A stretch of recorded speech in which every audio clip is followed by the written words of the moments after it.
Every day in this election campaign, Bill Shorten makes more unfunded spending promises. He now is making fun of the fact that he's putting more and more spending on his spendometer.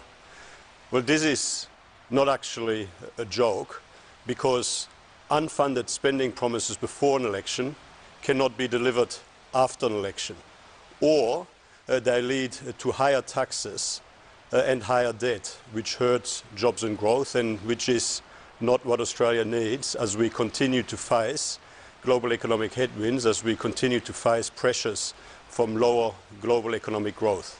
The Coalition has a national economic plan for jobs and growth.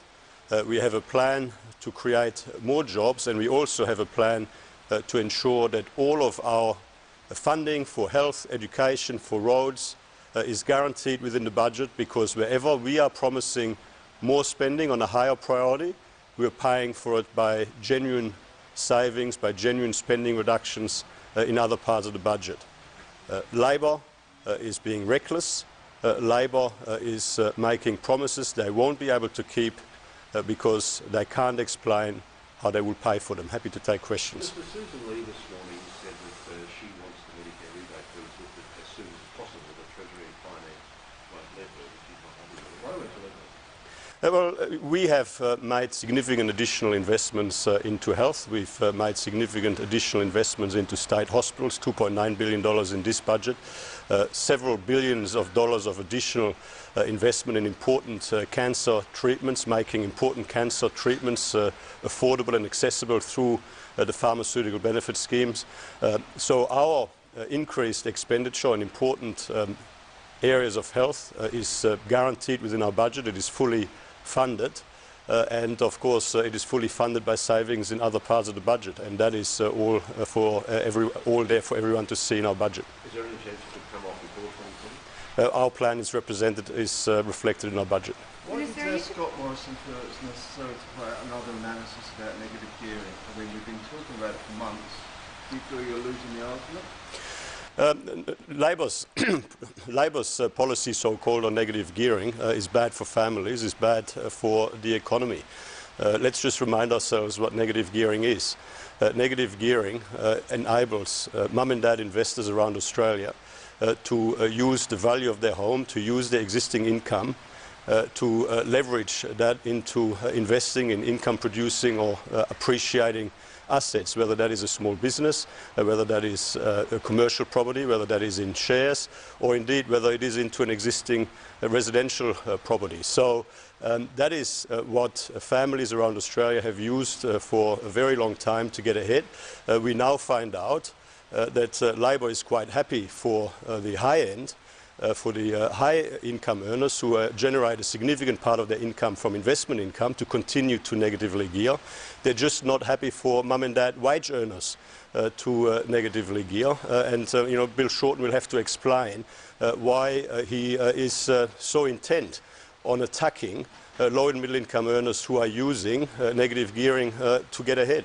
Minister, do you agree with Michael Yabsley that the political fundraising system needs to be overhauled? Well, you know, obviously the rules are there for all to see, and all parties ought to comply with the rules. What about the submission, though, that he knew that there was political donations filtered through the Free Enterprise Foundation? Well, all political parties ought to comply with all the rules. Surely the rules, aren't good enough than what we've seen in the IPA? Again, all the political parties are expected to comply with the rules. Minister, are you concerned about the latest poll showing that the Prime Minister's popularity is falling? This election was always going to be close. We've always said that this election is close. That means that every single vote matters. It means that people have a very important choice to make between our team, which has a plan for jobs and growth, and the Labor alternative, which just has a plan for higher taxes, which would hurt jobs and growth and which would take Australia backwards.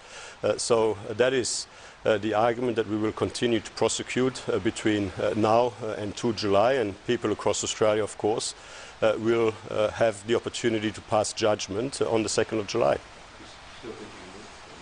That is entirely a matter for the Australian people. Between now and 2 July, we will continue to explain why, as we continue to face global economic headwinds, as we continue to deal with the challenges from lower growth at a global level, that this is not the time to take political risks. This is the time for political stability, and this is the time to keep implementing our national economic plan for jobs and growth, not to go with the discredited ways of bad old Labor, which was higher spending, higher taxes, more debt and deficits, all of which would take Australia backwards. What about indicated that Labor would look at scrapping his rent allowance if they're looking at that? Would you follow suit? Well, only yesterday, Bill Shorten and Tony Burke, his finance spokesman, said that it was appropriate for these arrangements to be determined by independent bodies.